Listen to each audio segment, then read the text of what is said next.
జై శ్రీమన్నారాయణ శ్రీనివాస వెంకటేశ లక్ష్మీనారాయణ గోవింద గోవింద గోవింద.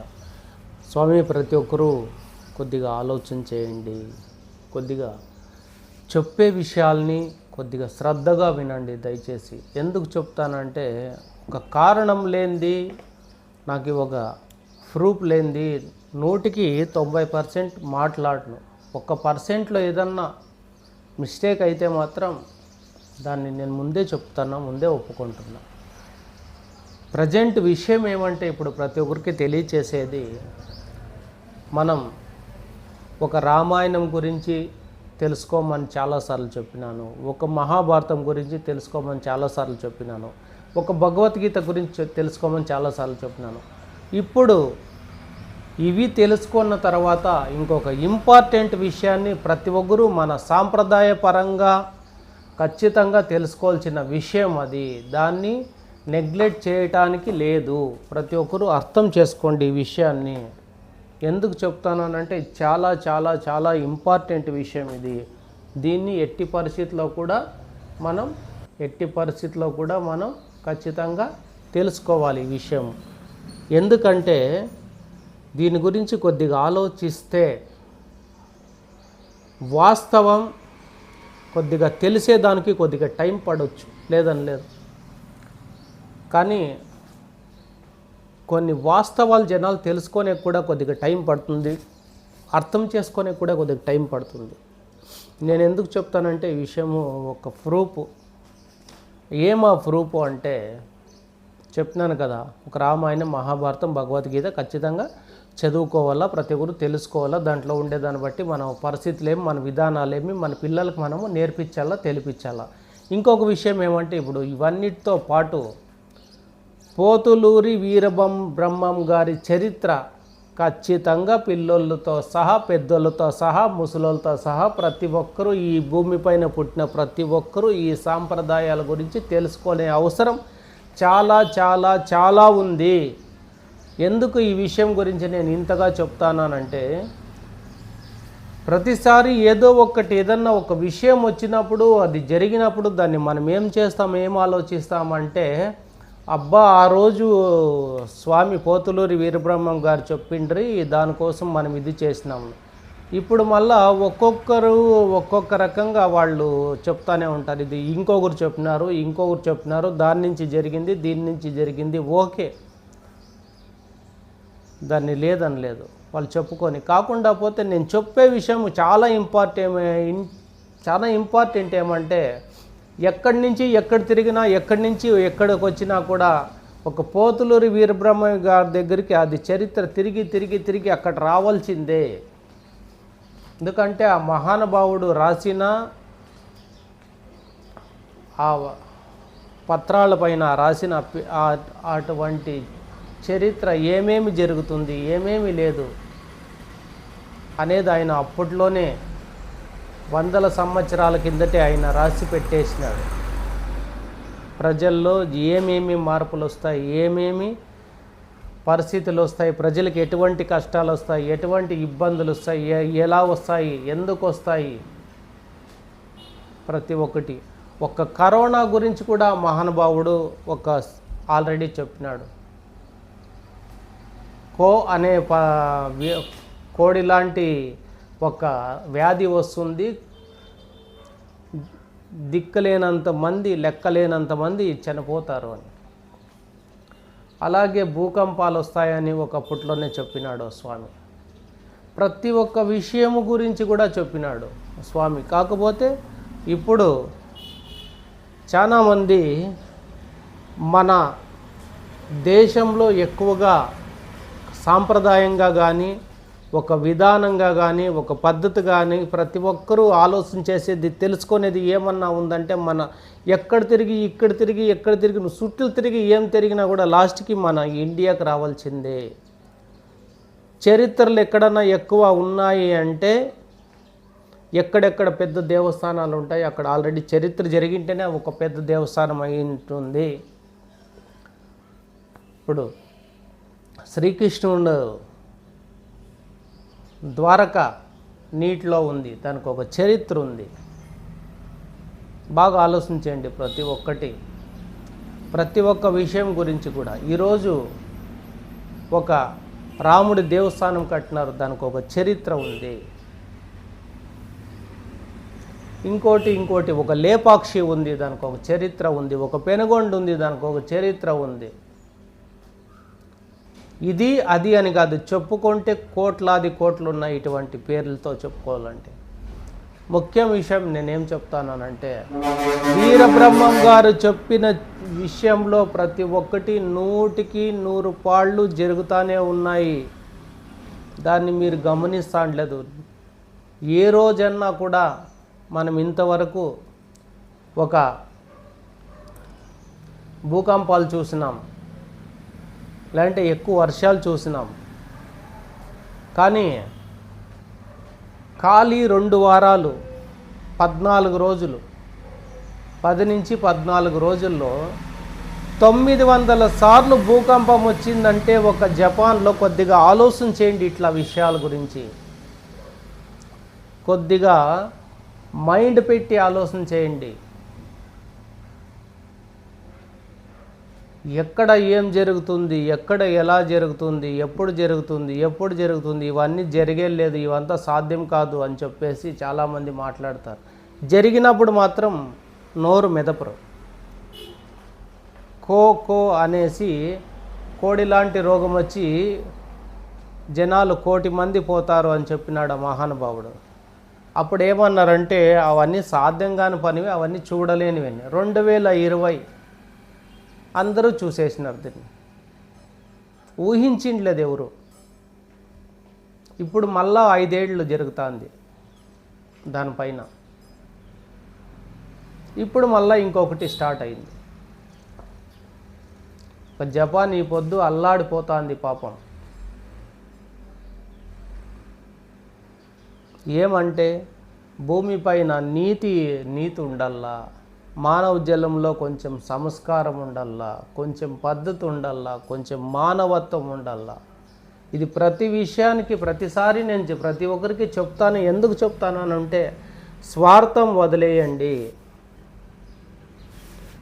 మనమే బాగుండాలా అనే విషయాన్ని దయచేసి వదిలేయండి. ఇప్పుడు వాళ్ళు ఎక్కడ పోతారు, దేశం విడిచి ఎక్కడ పోతారు.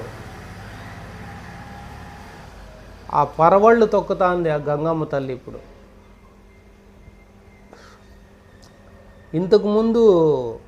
ఇప్పటికిప్పుడే ఇంతకుముందు మళ్ళా భూకంపం వచ్చింది. ఏం పరిస్థితి? 900 నుంచి 1000 సార్లు భూకంపం వచ్చిందంటే కొద్దిగా ఆలోచన చేయండి.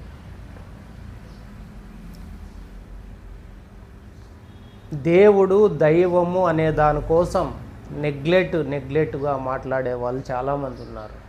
ఆ మాట్లాడే వాళ్ళ కోసం ఆ మహానుభావుడు ఏదో రకంగా తను ఉన్నాను అని చూపించే దానికోసం ఇటువంటివి జరుగుతూ ఉంటాయి. ప్రతి ఒక్కరు అర్థం చేసుకోండి.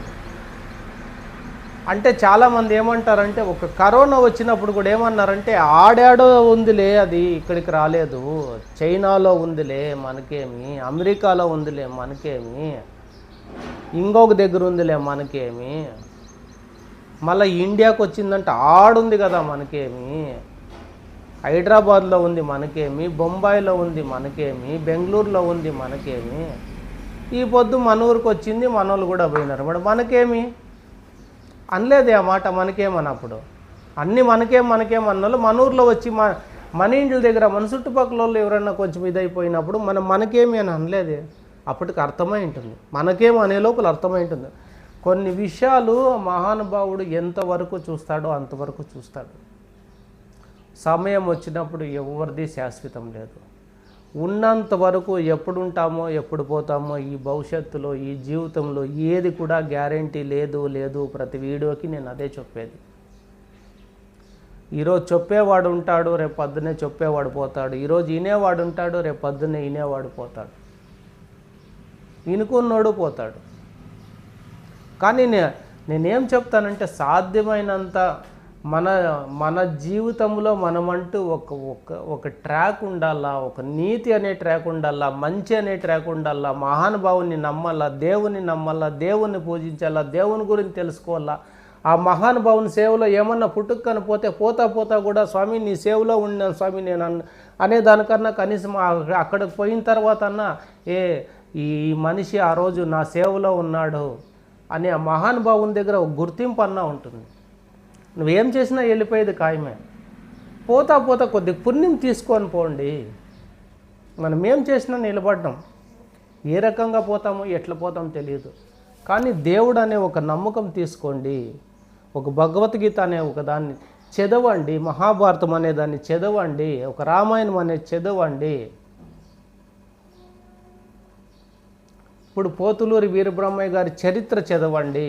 ఇంతకుముందు ఎలా ఉండేది, ఇప్పుడు ఎలా ఉండేది, కనీసం ఒక 30-40 ఏండ్లకి ఇప్పటికీ ఎంత మారింది, ఎంత మార్పు ఉంది, ఎంత అభిమానం వెళ్ళిపోయింది, ఒక మనిషి పైన ఎంత నమ్మకం వెళ్ళిపోయింది. ఒక మనిషి పైన ఎట్లుండే వాళ్ళు అట్లే కొంతమంది ఉన్నారు, కానీ ఏమీ లేకోకుండే వాళ్ళు ఎక్కడెక్కడో ఒక ఎదుగుతున్నారు. దానికి కారణం ఏమంటే వాళ్ళు ఎదుర్కొన్న రూట్లు. అందరూ అంత ధైర్యం చేసి ముందుకు పోయే వాళ్ళు ఉంటారు కదా, చేయకూడదు కదా. కొంచెం మనిషికంటూ ఒక లైన్ ఉంటుంది. నేను చెప్తున్నాను కదా, ఒక లైన్ ఉంటుంది. లైన్ లోపలే చేసుకోవాలి. మనం ఎంత తిన్నా ఏం తాగినా ఉండే దాంట్లో తృప్తిగా ఉందాం. ఎన్నాళ్ళు ఉంటామో తెలియదు. పోతా పోతా పాపం ఎందుకు మోసుకోపోవాలా? పోతా పోతా ఏదో పుణ్యం సంపాదించుకోవాలి, కానీ పోతా పోతా పాపం ఎందుకు సంపాదించుకోవాలా? ఈరోజు జపాన్లో ఆమె ఎవరో ఒక ఆమె చెప్పిందంట, ఇట్లయితుంది ఇట్లయితుంది అని చెప్పిందంట. అది మనం వింటున్నాము. చూడండి ఇది ఎంత విచిత్రంగా ఉందో. ఆమె చెప్పేది మనం వింటున్నాము. అంటే మన ఇంట్లో ఉండే దేవుని మనం మర్చిపోతున్నామే. మన పోతులూరి వీరబ్రహ్మయ్య గారు చెప్పిన చరిత్ర మర్చిపోయేసి మనం ఆమె తింటున్నాం. చూడండి ఈ దౌర్భాగ్యం ఎట్లుందో చూడండి దయచేసి. ఫస్ట్ మన ఇంటిని మనం సరి చేసుకొని, పక్కిల్లో ఏమన్నా ప్రాబ్లం వస్తే నువ్వు సరి చేసేకపో. మన ఇంట్లోనే మిద్దంతా పడిపోయింటే ఎద్దిడిసి పెట్టేసి వాళ్ళ దగ్గర మిద్ది పడుతా అంటే పట్టుకున్నట్టు ఉంటుందన్నమాట. ప్రతి విషయము అంతే. నీ వరకు నువ్వు పుణ్యం సంపాదించుకో, నీ వరకు నువ్వు ఒక భాగ్యం సంపాదించుకో, నీ వరకు నీ పెండ్లాం బిడ్డల కోసం ఒక జీవితం సంపాదించుకో. వీళ్ళందరినీ ఒక సరైన మార్గంలో నడిపించేకి నువ్వు ప్రయత్నం చేయి. దానికే నువ్వు ఇంటికి పెద్దోడు. వాళ్ళు ఎక్కడ కూడా తప్పుదావులో నడుచుకోకుండా ఒక సరైన మార్గంలో నడిపించే దానికోసమే నువ్వు పెద్దోడు. ఊరికే నేను పెద్దోడులే అనేసి ఉండేది కాదు. మన ఇంటిని మనం సరి చేసుకుందాం, మన ఇంట్లో దేవుణ్ణి మనం మొక్కుదాం, తర్వాత పోయి ఇంకొక దగ్గర మళ్ళీ మొక్కుదాం. లేదనిలే, ఫస్ట్ ఇది అయిపోని. వాళ్ళు ఇన్ని రోజులు ఏది నమ్మేవాళ్ళు కాదు, ఇప్పుడు నమ్ముతున్నారు. అంతా సైన్స్ సైన్స్ సైన్స్ సైన్స్ ఒకటే పదమే. ఇప్పుడు ఏముంది పోప్ప, ఇప్పుడు ఏం జరుగుతుంది పోప్ప, అవన్నీ మూఢనమ్మకాలు. ఇప్పుడు 30 నమ్మకాలు అయింది. అవి మూడు నమ్మకాలు పోయి 30 నమ్మకాలు అయింది. కొద్దిగా ఆలోచించండి ఇట్లా విషయాలు. దయచేసి ఇప్పటి నుంచి ప్రతి ఒక్కరూ ఒక రామాయణం, మహాభారతం, భగవద్గీత ఈయన తర్వాత ఖచ్చితంగా వీరబ్రహ్మ చరిత్ర తెలుసుకోండి. పోతులూరి వీరబ్రహ్మయ్య గారి చరిత్ర తెలుసుకోండి. ఆ మహానుభావుడు ఏమేం చేసినాడు, ఆయన ఒక మనుషుల్ని ఎలా మార్చాలనుకున్నాడు, ఒక పాపం అనేది కడిగేదానికి వచ్చినాడు ఆయన. అప్పుడు అర్థం చేసుకోలేదు. ఇప్పుడు కూడా మనం అర్థం చేసుకోకుంటే ఎట్లా? వద్దు, మనం ఉన్నంత వరకు బాగుందాం, ఉన్నంత వరకు ఒక మంచి మార్గాన్ని నడుద్దాం. ఎక్కడెక్కడో ఆశలు మనకి. తల్లి తండ్రి ఇక్కడ ఉంటాడు, కొడుకులు ఎక్కడో ఉంటారు, తల్లిదండ్రులు ఇక్కడ ఉంటారు, కూతుర్లు ఎక్కడో ఉంటారు. ఇటువంటి పరిస్థితి వచ్చినప్పుడు ఎక్కడి నుంచి ఎవరు వస్తారు, ఎక్కడి నుంచి ఎవరు పోతారు? ఇప్పుడు తల్లి తండ్రి వాళ్ళ కోసం పోవాలంటే పోయేకవుతుందా? సాధ్యం కాదు. వాళ్ళు రావాలంటే సాధ్యం కాదు. మరి నీ బిడ్డలు ఎట్లయితారు?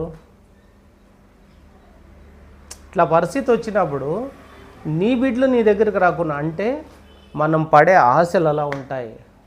ఇక్కడ ఉండే చదువు సరిపోదా? ఎక్కడో ఉండే చదువు కావాలా? ఇక్కడ ఉండే ఉద్యోగం సరిపోదా? ఎక్కడో ఉండే ఉద్యోగం కావాలా? ఇక్కడ ఉండే భోజనం సరిపోదా? ఎక్కడో ఉండే. ప్రతి ఒక్కటి దూరం చూపు చూసి ఆఖరికి ఇట్లా ఏదన్నా వచ్చినప్పుడు, ఏదన్నా బాధ అయినప్పుడు ఆ తల్లిదండ్రులు ఉన్నింది కుమిలిపోయే పరిస్థితి వస్తుంది. పిల్లలకు బాగా ఆశగానే ఉంటుంది, మేము అక్కడ పోతాం, ఆ దేశం పోతాం, ఈ దేశం పోతామని. తల్లిదండ్రులకి వాళ్ళు నరకయాతన అనుభవిస్తూ ఉంటారు. ఈ పొద్దు ఉండే దాంట్లో ఉండాలా. అత్యాశ కూడా మనిషికి అంతే ముప్పు. ఆశ పర్వాలేదు, అత్యాశ ఉండకూడదు. నా కొడుకు ఈడు పెరిగినాడు, నా కొడుకు ఈడు చదివినాడు అంటే నా కొడుకు ఆడు చదివినాడు, ఇది పెద్దదైపోయింది. ఆడ పెరిగినాడు, ఆడ పెద్దోడైనాడు, ఆడ చదివినాడు, వాడు నీ బిడ్డ నీకు లేడు కదా. నా కొడుకు అనేది నువ్వు బోర్డేసుకునేది తప్ప, నా కూతురు అనేది నువ్వు బోర్డేసుకునేది తప్ప ఏముంది జీవితంలో? ఎక్కడ తిరిగి అక్కడ తిరిగి ఇక్కడ తిరిగి లాస్ట్కి ఒక రైతు అనేవాడే స్టాండర్డ్.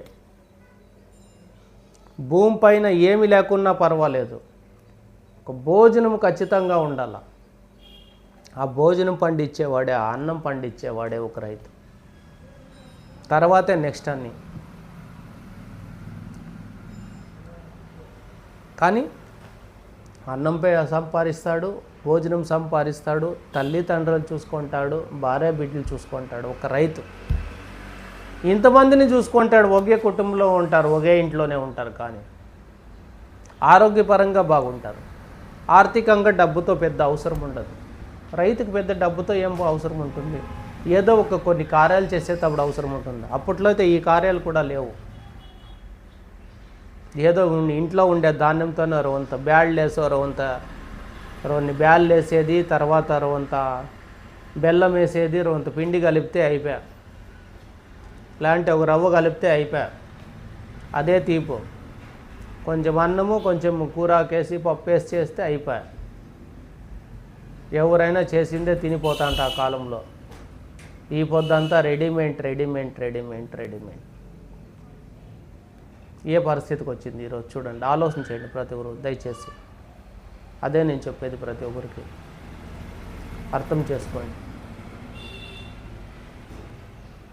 ప్రతి ఒక్కరు ఇట్లా ఒక మహానుభావుని చరిత్ర తెలుసుకోండి. మీ మహానుభావుని చరిత్ర ప్రతి ఒక్కరు చదువుకోండి, పిల్లోళ్ళకి తెలపండి. ఇదొకటి మనకి చరిత్ర ఉంది, ఈ చరిత్ర గురించి తెలుసుకోండి. ఏం జరిగినా కూడా ఈ చరిత్రకు లింక్ వచ్చిన తర్వాతే ముందుకు పోయేది. వీరబ్రహ్మయ్య గారి చరిత్ర తెలిసిన తర్వాతే ముందుకు పోయేది. ఏ విషయం ఉన్నా కూడా, ఎక్కడ ఏం జరిగేదన్నా కూడా, ఎక్కడ ఎట్లా జరిగేదన్నా కూడా ఆ మహానుభావుని దగ్గరికి పాయింట్ వచ్చే పోయేది. ప్రతి ఒక్కరు అర్థం చేసుకోండి. ప్రతి ఒక్కరు ఇప్పటి నుంచి అన్న కొద్దిగా కొన్ని సాంప్రదాయాలను పాటించండి, కొన్ని పద్ధతులు పాటించండి, కొన్ని సరైన మార్గాన్ని నడచండి. పిల్లోళ్ళని కూడా అలాగే నడిపించండి. అంతా అయిపోయిన తర్వాత నా చేతులు కాలిండా అంటే ఏం చేస్తావు? అంతకుముందే ఆ చేతులకి అంతకుముందే 2 ఆకులు పట్టుకుంటే చేయి కాలేదు కాదు. సమయం అయిపోయాక చూసుకుంటే అలాగే ఉంటుంది. ప్రతి ఒక్కరు అర్థం చేసుకోండి. నాగరాజ్ దాసప్ప హిందూపూర్ శ్రీకంఠపూర్ యూట్యూబ్ ఛానల్ ప్రతి ఒక్కరు సబ్స్క్రైబ్ చేసుకోండి. సాధ్యమైనంత 4 మంచి మాటలు వినండి. మీకు తెలిసిన వాళ్ళకి, మీ బంధువులకి, మీ స్నేహితులకి ఇటువంటి వీడియోలు షేర్ చేయండి. ఈ ఛానల్ సబ్స్క్రైబ్ చేసుకోండి. నచ్చితే మాత్రమే లైక్ కొట్టండి. తర్వాత నాకు లైక్ కొట్టాలనే అవసరం కూడా ఏమీ లేదు. ఏమన్నా డౌట్ ఉంటే కామెంట్ చేయండి. నేను కూడా కొద్దిగా మీ నుంచి ఏదైనా తెలుసుకునేది ఉంటే నేను కూడా తెలుసుకుంటాను. అన్నీ తెలుసు అని నేను ఎప్పుడు చెప్పను. ప్రతి ఒక్కరు బాగుండండి. జై శ్రీమన్నారాయణ. అఖిలాండ కోటి బ్రహ్మాండనేక అందరినీ చల్ల కాపాడుతండి. గోవింద గోవింద గోవింద.